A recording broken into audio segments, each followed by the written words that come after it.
Hey guys, hope you're doing well. Thanks so much for watching this video. I'm going to try to keep it very short. Sorry for not uploading at all. I've been pretty busy lately, but finally I'm back after a short hiatus. But now we're back. We're going to be talking about the right metrics for your short form content. So today we're going to be looking at the key metrics that you need to look at when you're looking at your own short form content. So let's just get started. So watch time. Watch time is probably the most arguably the most important one of them all, because retention is key. Getting attention is one thing, but keeping that attention is another, and it's probably just as important, if not more important, than getting attention. Why? Because the higher the watch time, the higher the chance you have of success. That's why all these content creators, the ones that are really top of the game, are the ones that get the most retention, meaning people that continue to watch their videos from the start to the end. And this could even apply to watching more than over half or 2/3 of the video, right? If your attention rate is pretty high, that means people want to watch the video.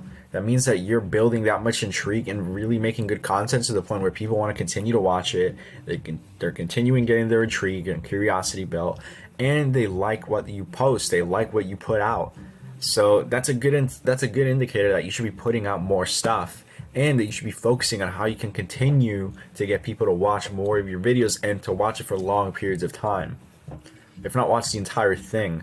So that's something that you should definitely focus on the most. I think watch time and retention is the most important thing. So keep that in mind. Another thing is follows, or being followed. So being followed by people indicates that they like your content, and maybe they want to see what you're up to. Obviously, this can apply to being a mutual friend. Maybe you know the person, or maybe it's just a good indicator that they like what you do. They like what you post. They like you as a person. So get more people to follow you, and that's already a fan base right there, or an army that you could be raising up. You know what I'm saying? Like, you could be getting people to follow you, and if you have that, that indicates that people resonate with you, or they like you, and they want to see more of your stuff. So that's always something that you can take into consideration. Profile click. Now, if people check your profile, that means they're intrigued by what you do, or their curiosity has been piqued, right? If they see your video and then they see your profile, chances are they're going to want to see more of your content, or see what you post, see what you're about. So they want to see more of you, and maybe they're curious on what you do. Maybe they want to know what you're up to. Maybe they want to know who you are. Maybe they want to know the type of videos you post, or the content that you post, or maybe they want to see why you're so much of a doofus on your profile. No, I'm obviously kidding on that one, but maybe, you never know. But the point is, get people to click on your profile by being more interesting and intriguing. The way you do that is by finding your identity. Find your style. Find the thing that works for you. Once you find that, scale it and continue to test out different things. So if you want to get ahead, getting people to click your profile is the most important thing, or at least one of the most important things. Now, sharing your video, or getting people to share your video, is very, very good.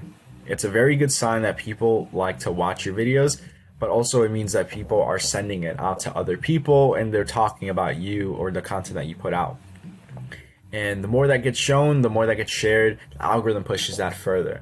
So it creates this massive snowball effect, and over and over and over, as more people share, more people are exposed to it, it can create a whole snowball effect, and you can get a ton of more views from that, and you can also get a lot more people to know about who you are. So that also helps with the reach. It also helps with impressions, perhaps, and it could also help you as well. So the more times it's shared, the more chances he has of getting views and getting your engagement high.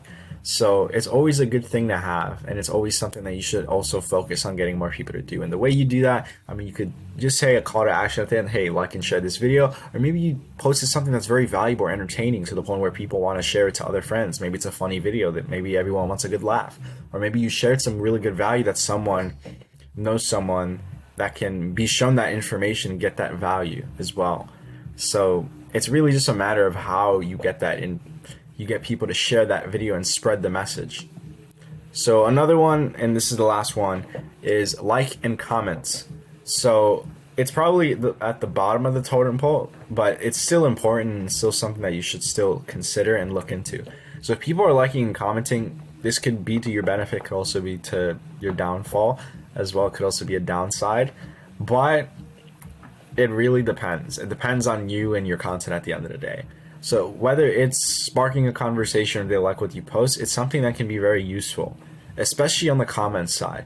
If more people are commenting on your post, that means the algorithm looks at it as a sign to push it, especially if they're talking about the stuff that you're posting about regarding a particular niche. Let's say you're posting videos about cars and people want to look into cars and they type in the word cars. Maybe your video pops up because it has a lot of comments, has a lot of likes, has a lot of views. One of the reasons why it gets pushed out there is because of the comments section, because of that SEO. So if you talk about cars, chances are people are going to comment about cars unless some other reason, right? So if that's the case, you want to make sure that people can spark a conversation, people can say stuff. Another tip I would provide, I would recommend, if this is your own personal brand or something, get people to comment, or you can even make burner accounts of you saying something controversial.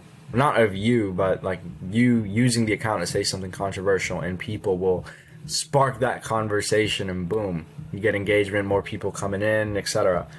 Now, that's very risky at the same time, but it's also something that you can utilize. But I would recommend doing it regularly, unless you're really desperate or unless you really want to push it out there. But the point is, you want to get more of these to get the algorithm to push it, especially if you combine it with the last metrics that I mentioned earlier. So now that you guys have a good understanding of what metrics to look at, now you know what it takes to take your content to the next level. Now you know what it takes to get your key grasp of how you should make your content to the point where not only are you getting a high engagement, but you're getting people to follow you and like your message. So that's pretty much going to be it for this video. Thanks so much for watching. I hope you guys appreciate it. If you guys like this video and want to watch more, be sure to like, comment, and subscribe for more. If you're watching this on another platform, be sure to message me. Be sure to show some love in the comments. Regardless, follow me for more, sub for more. And also, if you have any questions, drop them in the comment section or just message me. So thanks so much for checking out this video, and I hope to see you guys in the next one.